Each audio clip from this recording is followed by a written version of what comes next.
Welcome back. So now we're going to continue the video lessons along with the book, and we're going to introduce accidentals.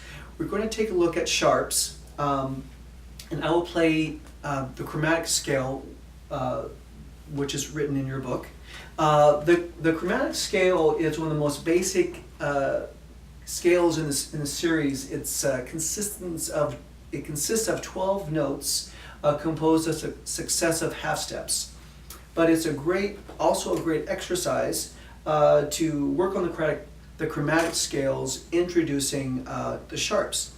I will only play ascending because it will introduce the accidentals and sharps and not flats.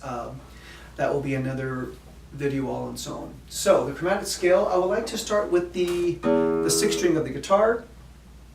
And now the right hand, I want us to play with the I and M. I don't want us to use the thumb. So it's going to be all alternating the I and M fingers. So I wanted to get ready right on the sixth string.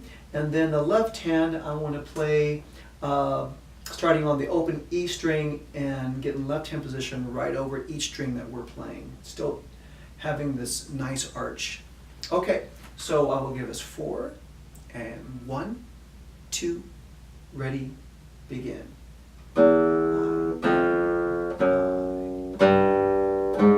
A string. Make sure you alternate I and M, right hand. Third string. Second string.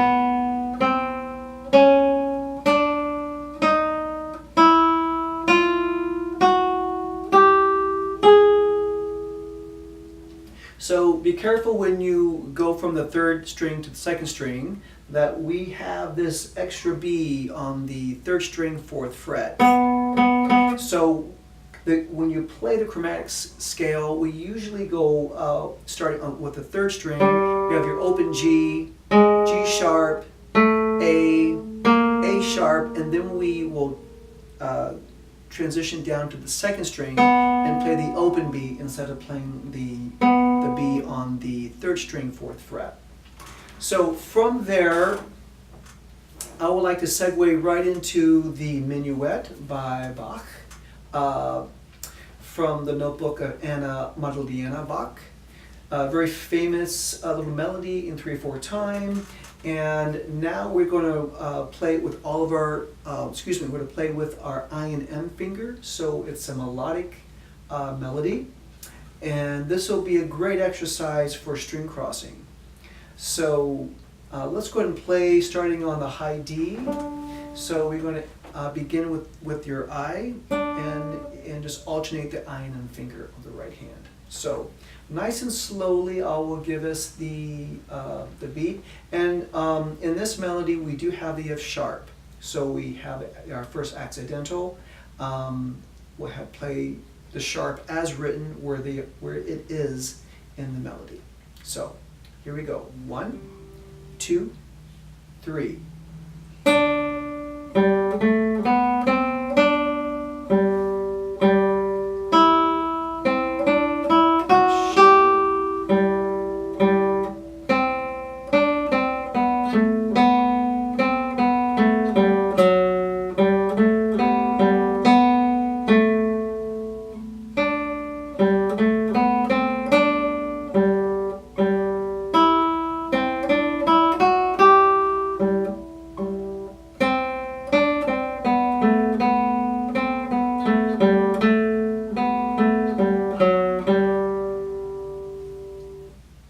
Very good. Okay, now as you can see, I was playing with the open string on the open B. What I would like to do is do the same minuet. I would like, instead of playing every B that we have in the melody, instead of playing with the open B, I like to use the closed position B, third string, 4th fret, and use it with our 4th finger. So the reason that we can go back and forth is that the both B's have different color. This is going to be an open string. Sometimes the B can sound a little nasally as we play with the B on the third string, 4th fret. It's a lot the timbre is a lot warmer and darker. So, and then it also has a nice, if we're playing a melodic line, we can go from A to B, and the connection is a lot more like a violin will play a single line instead of crossing, which a lot of guitar players do. We cross strings, but the timbres are very different. So we want to keep that timbre nice. Okay, so let's play the Minuet again, and this time let's include the B on the 3rd string, 4th fret. So I will give us 3.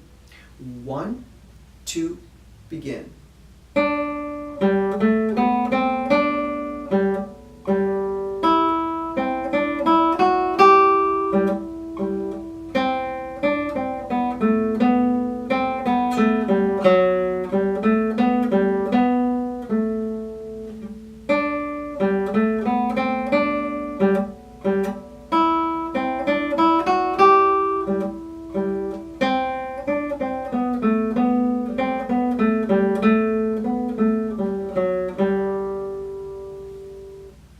So the next duet I would like to present in the book is Brother John.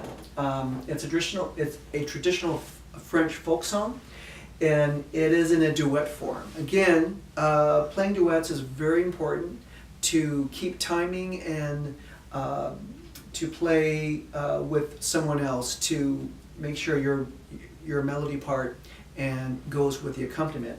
So this is a round, or also called a canon. So we will echo each other in different octaves.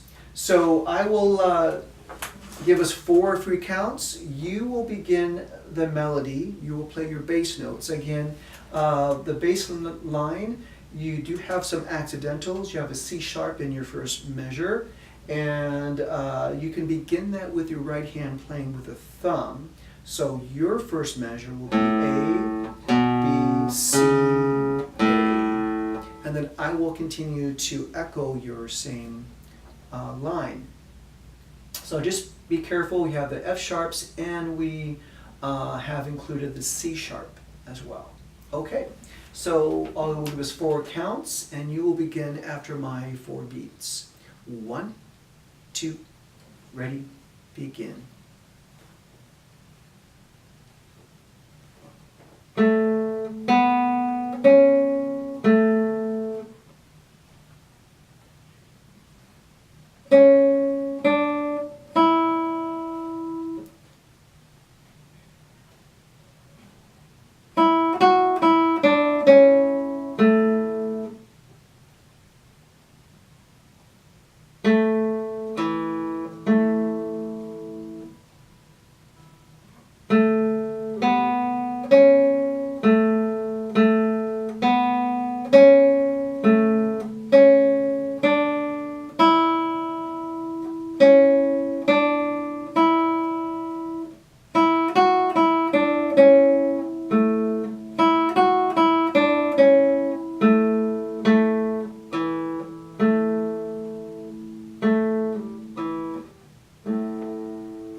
Very good. Excellent. So our last chapter in the book and the accompaniment video, we will look at the high A note. And the high A note is positioned on the 1st string, 5th fret. It's also called an extension because basically the high A is not in the 1st position, but we always include it in learning all of the natural notes in 1st position. So we will take a look at some exercise and some melodies with the high A. Thank you very much.